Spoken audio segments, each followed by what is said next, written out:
We are Arsenal. Wembley bound. We love Arsenal. Oh yes. We are Arsenal. No mercy. We're Arsenal forever. We are Arsenal. Road to Wembley. We love Arsenal. Oh yes. We are Arsenal. Can't stop us. We're Arsenal forever. ሰላም እንደምናላችሁ ክብራንና ክብራን የምርፈኞቹ ቤተሰቦች እንደምናላችሁ የተወደዳችሁ ዛሬ በቪኒ ጁኒየር ዝውውር ተጨማሪ መረጃዎች ለእናንተ ልናጋራ ከታማኝ ምንጮች ሰብስበን መጥተናል። እንደምናላችሁ በድጋሚ ስላገኘኋችሁ በጣም ደስ ብሎኛል። አርሰናል የቪኒ ጁኒየር ላይ ኢንተረስት እንዳለው ከተሰማ ጀምሮ አንዳንድ ሚዲያዎች በጣም ትልልቅ ሚዲያ ላይ የሚሰሩ ጋዜጠኞች በተለይ ደግሞ በስራ ስፖርቱ መንሱር አብዱል ቀኒን ጨምሮ በጣም ብዙ ጋዜጠኞች ፌዝ በሚመስል መንገድ አርሰናል የዝውውር ሂሳቡ እንዴት ሊችለው ነው ደሞዙንስ እንዴት ነው ሲሉ በስላቅ በሚመስል መንገድ ሲናገሩ ተሰምቷል። ትልልቅ ሚዲያ ላይ የሚሰሩ ጋዜጠኞች ጨምሮ ማለት ነው። ይህን መረጃ በዓለም አቀፍ ደረጃም ያሉ ጋዜጠኞች ሲያስተጋቡ ተመልክተናል እና ይህን በተመለከተ ዶሚኒክ ኪንግ የሚባለው የቴሌግራፍ ጋዜጠኛ አንድ መረጃ ይዞ ወጥቷል። አርሰናል ቪኒ ጁኒየር ለማስፈረም በማድሪድ በኩል ውስጥ የመሸጥ ዩዊንታ ካለ ሁሉንም ነገሮች ለማድረግ ዝግጁ እንደሆነ የሚጠቁም መረጃ ይዞ ወጥቷል። ሁሉንም ነገሮች ደሞዙንም እንዲሁም የኮንትራክት ሂሳቡንም ጨምሮ ለመክፈል ዝግጁ እንደሆነ የሚጠቁም መረጃ ይዞ ወጥቷል። ስለሱ ነው የምንነጋገረው። አብራችሁን ትቆዩ ዘንድ ሀሳብ አስተያየቶቻችሁን በኮሜንት መስጫው ታሰፍሩልን ዘንድ ደግሞ እንደዚህ አይነት በጣም የተጣሩ መረጃዎችን ከመረጃው አቅራቢ እንዲሁም ደግሞ ከአርቲክሎች ቶታል ከኤክስ እና ከፌስቡክ ገጾች ሳይሆን ከትልልቅ አርቲክሎች ከሚጽፉ ሚዲያዎች እና ጋዜጦች ነው ይዘንላችሁ መጣና ሰብስክራይብ አድርጋችሁ ታደምጡን ተከታተሉን ዘንድ ጠይቃለን። ላይክ ማድረጋችሁ አይረሳን። ላይክ ስታደርጉ ብዙ ሰዎች ጋር እንድንደርስ ታደርጉናላችሁ። እናም ከሰሞኑ ያለውን ይሄን ትልቅ መነከራከሪያ በተለይ ደግሞ የቪኒ ጁኒየር ደሞዝ አርሰናል እንዴት ሊከፍለው የሚሉትን መረጃዎች ብዙ የመድፈኞች ቤተሰቦች ጋር መድረስ እንድንችል ሸር ታደርጉልን ዘንድ በትህትና እንጠይቃለን። ሁሉንም ስለምታደምጡን ቆይታችሁን ከኛ ጋር ስለምታደርጉ ከልብ እናመሰግናለን። ዶሚኒክ ኪንግ የቴሌግራፍ ጋዜጠኛ ስለ ቪኒ ጁኒየር ዝውውር ምን አለ? እመልሳለሁ።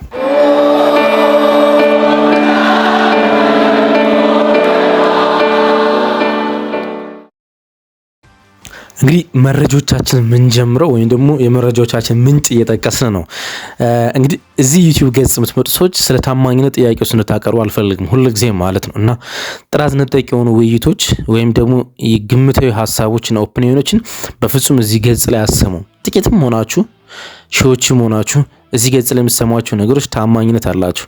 ቢያንስ የት እንዳገኘዋቸው ምንጮችን ለመጥቀስ ሞክራለሁ። የዶሚኒክ ኪንግ የቴሌግራፉ ጸሐፊ መረጃ ነው። እንግዲህ ቴሌግራፍ ላይ ስለ አርሰናል ጉዳይ ሲጽፍ አብዝቶ የሚታመነው ሳምዲን ነው። ሳምዲን የሚባል በጣም ጎበዝ የቴሌግራፍ ጸሐፊ አለ። በተለይ ደግሞ በለንደን ክለቦች ዙሪያ በተለይ ደግሞ በአርሰናል ጉዳይ ማለት ነው። ይሄኛው መረጃ ያወጣው ዶሚኒክ ኪንግ ነው። የመርሲሳይድ ዘጋቢ ነው። የመርሲሳይድ ዘጋቢ ነው ማለት ለሊቨርፑል ለኤቨርተን እንዲሁም ደግሞ ለደቡብ ጠረፍ ክለቦች ለሁለቱ ማንቸስተሮች ይቀርባል መረጃዎቹ ማለት ነው። ወይም ደግሞ ስለነሱ የሚጽፋቸው መረጃዎች ይበልጥ ታማኝ ናቸው። ግን ቴሌግራፍ ላይ ነው የጻፈው መረጃውን። ቴሌግራፍ ደግሞ ከእንግሊዝ በጣም ሂውጅ ከሆኑ ጋዜጦች አንዱ ነው። ቴሌግራፍ ላይ ዛሬ ትናንትና ምሽት ጀምሮ እስከ ዛሬ በቁጥር 1 የተነበበው ዜና ምንድነው ብላችሁ ትመለከቱ አሁን ከናንተ ጋር የምንወያይበት ርዕሰ ጉዳይ ይሆናል ማለት ነው። ያንዱ ማንዴ ወደ ሪያል ማድሪድ የሚያደርገው ዝውውር ኦልሞስት እየተጠናቀቀ ነው። ከሱ ዜና በላይ ይሄኛው መረጃ የዶሚኒክ ኪንግ መረጃ በቁጥር 1 ተቀምጦ ትመለከቱታላችሁ። አንድ በጣም የገረመኝና ትልልቅ ጋዜጠኞች ሲያወሩት የሰማሁት እና ያስገረመኝ ነገር በዛው ጠቁሚያችሁ ልለፍ። እንግዲህ አርሰናል በሁሉም ሃይራርኪ ሚኬል አርቴታ ስፖርቲንግ ዳይሬክተሩ የሆነው አንድሪያ በርታ ወይም የስካውቲንግ ኃላፊው ማሪዚዮ ሚችል ወይም ደግሞ የትራንስፈር ጉዳዮችን የሚመራው ጄምስ ኪንግ ወይም ደግሞ የክለቡ ፕሬዚዳንት የሲዮ ልጅ የሆኑ ጆሽ ኮረንኪ ሁሉም በሚባል ደረጃ ይህን ዝውውር ለመፈጸም ይሁንታ ወይም ደግሞ ፍቃድ ሰጥተዋል። አንድ የምትመለከቱ እሱ ነው። ይህን ፍቃድ ሲሰጡት ስለ ደሞዙ ሳይጨነቁ ቀርቶ አይደለም ወይም ሳያውቁ ቀርቶ አይደለም። ግን በጣም ብዙ አርሰናል ተጫዋቾችን ቢፈልገው እንዴት ነው ደሞዙ የሚከፍለው የሚሉ ማልመጦች እየሰማሁ እገኛለሁ። መንሱር አብዱል ቀኒን ጨምሮ ማለት ነው። አንድ ትልቅ የእግር ኳስ ክለብ አርሰናል ምንም አይነት ይፋዊ ጥያቄ አላቀረበም ለሪያል ማድሪድ። እሱ እውን ነው። ዶሚኒክ እሱን ያምናል። ግን ደሞዝ እንዴት ነው የኮንትራቱ ሂሳብ ነው አርሰናል ሊችለው ነው እንዴ? አርሰናል ተጫዋች ለማስፈረም ሲያስብ ይሄን ሳያስብ ቀርቶ በፍጹም አይደለም። ምክንያቱም ትልቅ ክለብ ነው አይደለ? እሱ ሊፈልግ የሚችለውን ቪኒ ጁኒየር ሊፈልግ የሚችለውን የደሞዝ ጣሪያ ሳያውቁ ቀርቶ አይደለም ወደ ዝውውር ለመግባት ኢንቮልቭ የሚያደርጉት። አርሰናል ወደ ዝውውር የሚገባው አንድ ፕራዮሪቲ ሲሟላ ነው። ኮንትራቱ የማይፈርም ከሆነ ነው። ኮንትራቱ የማይፈርምባቸው ጉዳዮች ደግሞ ብዙ ናቸው። ወይም ደግሞ ላለፉት 2 ዓመታት ቪኒ ጁኒየር እና ሪያል ማድሪድ በኮንትራት ጉዳይ ላይ ላለፉት 2 ዓመታት አወርተዋል። ይሄ ኮንትራቱ 1 ዓመት ሲቀረው በአጋጣሚ አይደለም ማውራት የጀመሩት፣ 2 ዓመት አልፏቸዋል። እንግዲህ የጄዚ የተጫዋቹ ወኪል ጄዚ ነው፣ ታውቁታላችሁ ያስባል። አሜሪካዊ የሙዚቃ ፕሮዲሰር እና ራፐር ማለት ነው። የጄዚ ካምፓኒ ነው የሱ ኤጀንት። ለብዙ የእንግሊዝ ተጫዋቾች ሆኖ አያውቅም። ለጥቂቶች ፖል ፖግባ በአንድ ወቅት ነበረ፣ ለጥቂቶች ነው የሆነ። ግን በአሜሪካ ፉትቦል ውስጥ በተለይም በኤንኤፍኤል በሚባለው አሜሪካ ኔሽንስ ፉትቦል ሊግ በሚባለው የራግቢ ውድድር ላይ ለብዙ ተጫዋቾች ኤጀንት ነው ጄዚ ወይም የጄዚ ካምፓኒ ማለት ነው። እና ጄዚና ቪኒ የሚጠይቁት አንድ ነገር አለ። አንደኛ ከኪሊያን ምባፔ እኩል የ600,000 ሳምንታዊ ደሞዝ ጥያቄ ነው። በምን በዩሮ 600,000 ዩሮ ማለት ነው። እናም ለሎያልቲ ፊ በሚባል ወይም ደግሞ ኮንትራቱን ስለሚፈርም ብቻ ሊከፈል የሚገባ የ15 ሚሊዮን ዩሮ ጥያቄ አቅርበዋል። ይሄን ሪያል ማድሪድ አይስማማም። ለሎያልቲ ፊ ሪያል ማድሪድ መክፈል የሚፈልገው 5 ሚሊዮን ነው። ለደሞዝ ደግሞ 500,000 ዩሮ በሳምንት ከጥቅማ ጥቅሞቹ ጋር ነው መስጠት የሚፈልገው። ይሄ ነው በሁለቱ ሰዎች መካከል ያለው ትልቁ ጋፕ። ልክ እንደ ኪሊያን ምባፔ የሚከፍለውን አይነት ክፍያ መክፈል አይሻም ሪያል ማድሪድ ለቪኒ ጁኒየር። እሱ ትልቁ ጥያቄ ማለት ነው።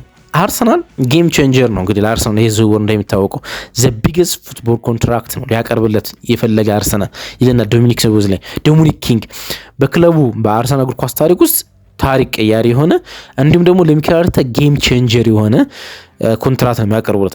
400,000 ፓውንድ ሳምንታዊ ደሞዝ ያቀርቡለታል። 400,000 ፓውንድ ሳምንታዊ የተጣራ ደሞዝ ያቀርቡለታል።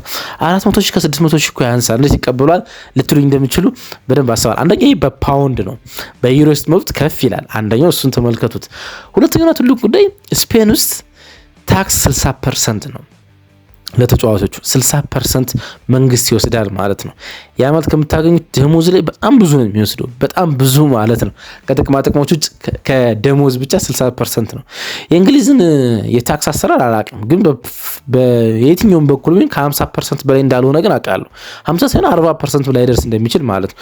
ስለዚህ ቪኒ ጁኒየር ኔት የሚደርሰው ደሞዝ አርሰናል ዝቅ ያለ ደሞዝ የከፍለው የሚመስልም ኔት እጁ ላይ የሚደርሰው ደሞዝ ግን ከሪያል ማድሪዱም እኩል የሆነ ነው እና አርሰናል ለቪኒ ጁኒየር የሚያቀርበው ደሞዝ ሪያል ማድሪድ የሚያቀርብለትን ደሞዝ ሳይሆን ቪኒ ጁኒየር በሪያል ማድሪድ የጠየቀውን ደሞዝ ነው በኔት የሚያቀርበው። አሁን አንደርስታንድ ያደረጋችሁ ይመስለኛል።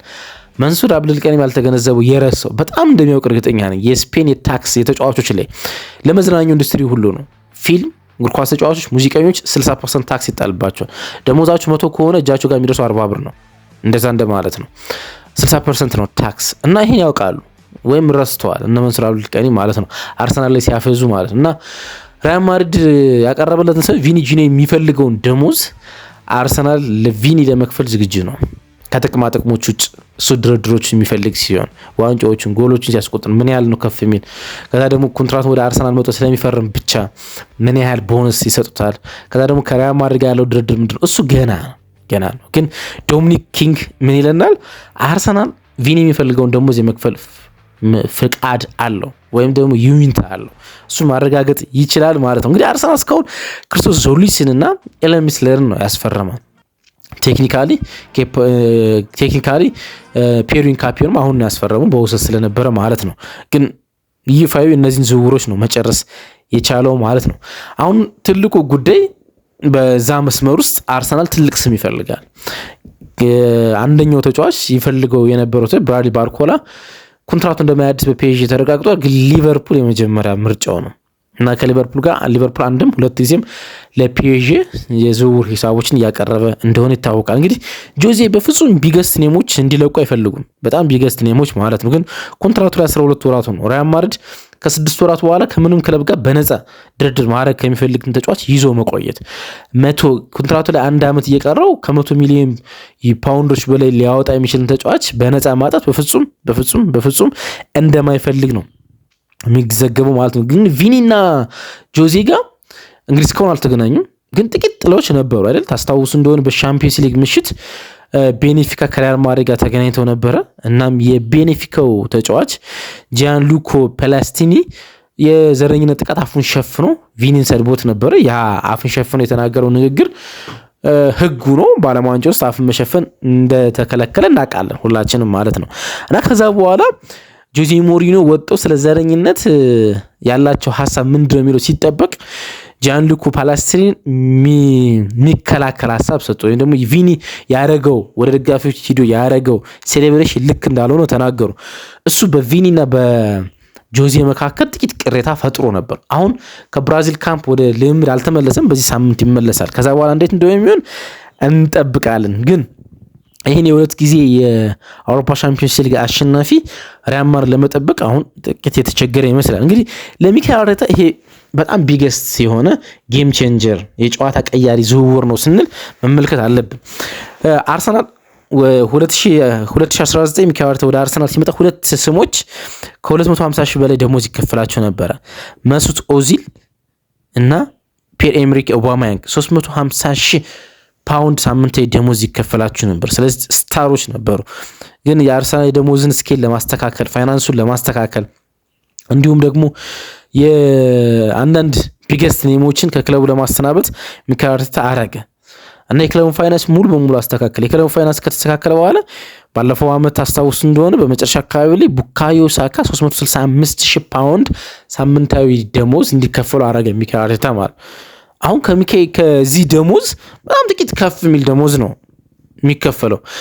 ትልልቅ ደሞዞችን አርሰናል ማይከፈል ነው ያስመሰሉት እነ መንሱር አብዱል ቀኒ ሲያወሩ ማለት ደጋግሜ መንሱር አብዱል ቀኒ ያልኩ ፌዝ የሚመስል ነገር ስላወራ ስለሰማው ነው። የቪኒ ጁኒየር ዝውውር ይሳካል እያልኩ አይደለም፣ ግን ደግሞ የሚፌዝበት አይደለም። ምክንያቱም አርሰናል እንደዚህ ደሞዞችን ስለሚከፍል ለቡካዮ ሳካ ከፍተኛ የሆነ የ365 ሺህ ፓውንድ ሳምንታዊ ደሞዝ ስለሚከፍል ከዚህ በጣም ከፍ የሚል ከዚህ የ400 ወይም የ500 ፓውንዶች ብቻ ከፍ የሚል ሂሳብ ነው አርሰናል ሊያቀርብ የሚችለው። በጣም አነስተኛ ማለት ነው። እንግዲህ ይሄ ዝውውር በደንብ ይጠበቃል። አርሰናል ወደ ሄሮና አምርቷል። የሚቀጥለው ሳምንት ቅዳሜ በዚህ ሳምንት መጨረሻ ማለት ነው ቅዳሜ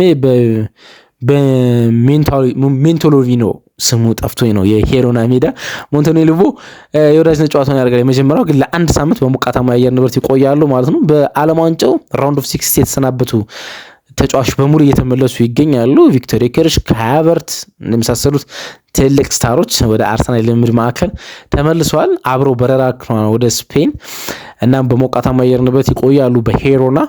እዛው ካምፕ እያሉ የሚቀላቀሏቸው አንዳንድ ተጫዋቾች ይኖራሉ። ብራዚሊያኖች ማርቲኔሊ ምናምን የመሳሰሉት ተጫዋቾች ይቀላቀሏቸዋል ተብሎ ገብርኤል ማጋለሽ የመሳሰሉ ተጫዋቾች ይቀላቀሏቸዋል ተብሎ ይታሰባል። ለቅዳሜውም የሄሮና ጨዋታ በርከት ያለ አርሰናል ስኳድ ይመለሳል ተብሎ ይጠበቃል። አንዳንድ ተጫዋቾች አይመለሱም። በተለይ ደግሞ ሰሚ ፋይናል የነበሩ ተጫዋቾች የ3 ሳምንት ረፍት ስላላቸው አይመለሱም ማለት ነው። ያለኝ መረጃ ይሄ ነው። የነገርኳችሁ መረጃ በሙሉ የዶሚኒክ ኪንግ የቴሌግራፉ ጸሐፊ መረጃ ነው። አብራችሁ ለነበራችሁ ከልብ አመሰግናለሁ። ቀናችሁ ብሩህ ይሁን። ወዳችኋለሁ።